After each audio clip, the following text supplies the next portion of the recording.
தலைப்பு பக்தி. பக்தியை பற்றி என்ன சொல்கிறது? பக்தி ஒரு அலாதி யுக்தி.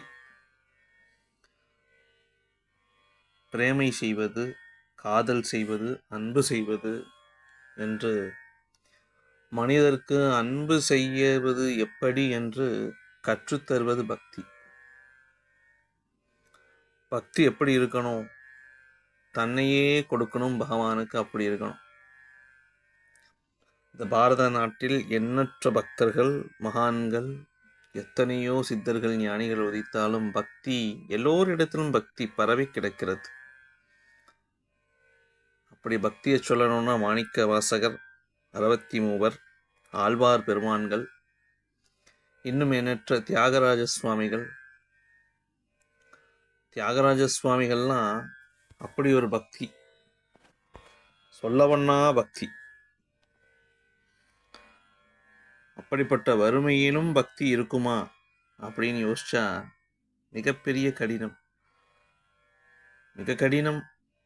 இறைவன் சோதனையும் கடினம், சோதிப்பும் கடினம். ஆயினும் பக்தி,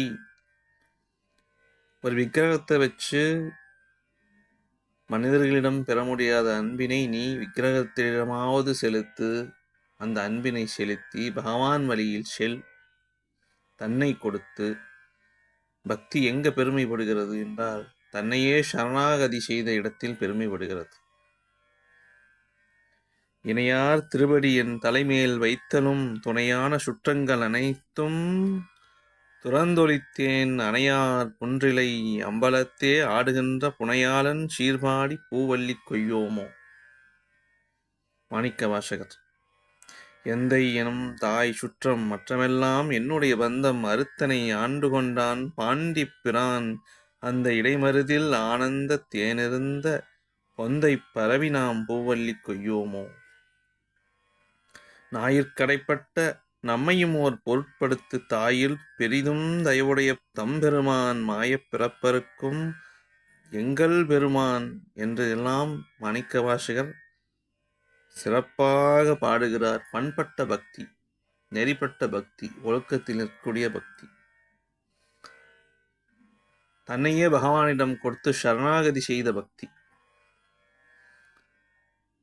ரமணர் அக்ஷரமண மாலையில் ஒரு இடம் சொல்கிறார், நின்னெறி எரித்தனை நீராக்கிடும் முன் நின் அருள் மலை பொலி அருணாச்சலா என்கிறார். எதிர்பார்ப்பற்ற அன்பு, தன்னையே கொடுத்துட்டு எதுவும் வேண்டாம், இனி வேண்டுவதொன்று அறியேன், வேண்டுதலும் வேண்டாம் என்று இறைவனை மட்டும் வேண்டி எஞ்சி நிற்கக்கூடிய நிலை பக்தி. உலகத்தின் செல்வங்கள் மட்டுமல்ல, பொருள்கள் மட்டுமல்ல, ஆனந்தங்கள் மட்டுமல்ல, போகங்கள் மட்டுமல்ல, இன்னும் எண்ணற்ற மாயைகள் வந்து எய்தினாலும் வேண்டாம், இந்திரலோகமோ சந்திரலோகமோ வேண்டாம், இறைவா நின் திருவடி ஒன்று போதும் என்று அந்த ஆனந்த அமைதியினை, சாந்தியினை தன்னகத்தில் நிறுத்தி கொண்டு இறைவன் எங்கும் நிறைகிறார், எல்லா பொருள்களிலும் பகவானை காணக்கூடிய பக்தி மிக உயர்ந்த பக்தி. கற்பூரம் ஏற்றுகிறேன், தேங்காய் உடைக்கிறேன், அபிஷேகம் செய்கிறேன், பாலாபிஷேகம், இன்னும் தேனாபிஷேகம் என்றெல்லாம் செய்வது பக்தியா என்றால் அதெல்லாம் ஒரு விதமான படிநிலைகள் மாத்திரமே. காரிய பக்தியிலிருந்து காரண பக்தியிலும் இருந்து தன்னையே பகவானுக்கு கொடுத்து அகாரியமான சமர்ப்பித்த சகலத்தையும் கொடுத்துவிட்ட பக்தி அந்யோன்ய பக்தி, அனைன பக்தி, அற்புதமான பக்தி. அதுவே அந்த பக்திக்கு அற்புதங்கள் தேவையில்லை, விதிவினைகள் மாற்ற தேவையில்லை. ஓல்வினைகள் இருந்தபடி இருக்கட்டும், இயங்கியபடி இயங்கட்டும், நடப்பது நடக்கட்டும், கர்மங்கள் 1000 நடந்தாலும் இறைவா உன் திருவடியை நான் விடமாட்டேன், முக்தி மோட்சம் ஒன்றே பெரிதென்று தன்னலம் கருதா பக்தி, தாயுமானவர் செய்த பக்தி, திருமூலர் செய்த பக்தி. எப்பொழுது பக்தி தன்னலமற்று நிற்கிறதோ அப்பொழுதே ஞானம் உதிக்கத் தொடங்கிவிடும். நீ நான் அறப்புலி நிதம் கலிமயமாய் நின்று நிலை அருள் அருணாச்சலா என்று பகவான் சொல்வது போலே அங்கே ஞானம் உதிக்கத் தொடங்கிவிடும். அப்படிப்பட்ட பக்தியும் பக்தனும் ஒருவன் இங்கு இருப்பானேனால் அவர்களுக்கு இந்த பிரபஞ்சத்தில், இந்த மகாசாகரத்தில் ஞானிகளும் மகான்களும் தானே வந்து உதித்துக் கொள்வார்கள். குருவாகி வந்து குற்றமுற்ற அறுத்தனை குருவுருவாய் ஒளிர் அருணாச்சலா என்று சொல்வது போலே குருவாக ஆவிர்பாவம் செய்து அந்த மகாசக்தியானது சிவசக்தியானது குரு உருவாய் வந்து அத்வைத விஷயங்களை தந்து நல்ல பண்பட்ட நிலைகளும் எண்பட்ட எண்ணங்களையும் அகற்றி வெண்பட்ட ஞானத்தை தந்து புண்பட்ட மனதினை ஆற்றி கண்படா வண்ணம் தன்னகத்தில் ஒரு ஞான விருட்சத்தில் அமர்ந்திருப்பது போன்ற ஒரு நிலையை தந்து அருளும். பல்லோரும் ஏற்ற பணிந்த பெருமான் அருள் அங்கு விளைகிறது என்று சொல்லலாம்.